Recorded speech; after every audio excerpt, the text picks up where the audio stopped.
सदगुरु जो हमारे अंग संग अंदर बाहर आरती के बाद आप सुनते हैं, जो आरती के बाद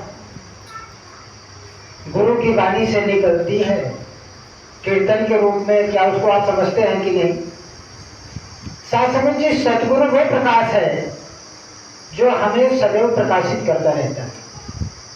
फिर हम अंधकार में कैसे चले जाएं? एक मगर था, उसे आप ग्राह कर लीजिए, जो गज को पकड़ा था, और एक मगर वो है जो हमें जकड़ा हुआ है।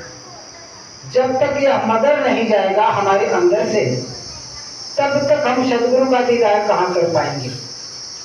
प्रवचन करने को बहुत कर रहे हैं, ये तो दूसरे को सुनाने के लिए होता है, पर प्राथमिक यह विषय वो नहीं है। यह तो आध्यात्मिक चिंतन करने का विषय है। क्या हमारे अंदर सदगुरु निवास किया है कि नहीं? सत्य हमारे अंदर है कि नहीं? ये हमारे अंदर है या नहीं है, समझ में आ रहा है कि नहीं समझ में आ रहा है? शास्त्र की ज्ञान का मतलब है जानकारी हो जाना। इस ब्रह्म की जानकारी जिसके बारे में हम तमाम चर्चाएं करते हैं और तमाम सब ग्रंथों को पढ़ते हैं, चाहे हम उसको पढ़ लें चाहे अपने आप को चिंतन करें, जो सदगुरु ने सबक साथ को दर्शाया।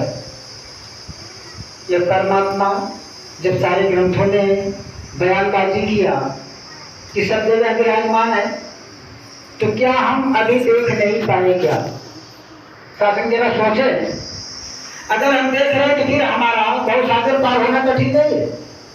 देख लिए तो भव सागर पार हो गए, क्योंकि हम सारा का सारा तो सदगुरु के चरणों में अर्पण कर दिए। ये पहले ही वचन में जब सदगुरु कहता है कि भाई 5 प्रण हमें आपको देने होंगे, और पहला प्रण है कि तन मन और धन। शासक जी बहुत गौर विषय है कि हम आज तक क्या तन मन और धन दिए हैं कि नहीं? अगर हम दिए हैं तभी सेवा सुमिरन सत्संग का समय आता है। और जो भी प्राणी, जो भी महात्मा आज सेवा में लगे हुए हैं, उनका जीवन कुछ और है, और जो सेवा से कतराते हैं उनका जीवन कुछ और है। शासक जी उनका जीवन खुशियों से भरपूर है जो सेवा में लगे रहते हैं, और सेवा से ही सब कुछ प्राप्त होना है। उसके बाद सिमरन आता है। अगर हम सेवा में नहीं लग पाए तो सिमरन होगा नहीं, ये तो कंफर्म है। हम कभी सिमरन कर ही नहीं सकते। हमारे अंदर वो भाव जागृत हो जाए, और सेवा हम तभी कर पाएंगे जब हम एक दूसरे में इस धर्म को देखेंगे, तभी हम दूसरे की सेवा करेंगे। अन्यथा सेवा को भी हम घृणा की दृष्टि से देखेंगे।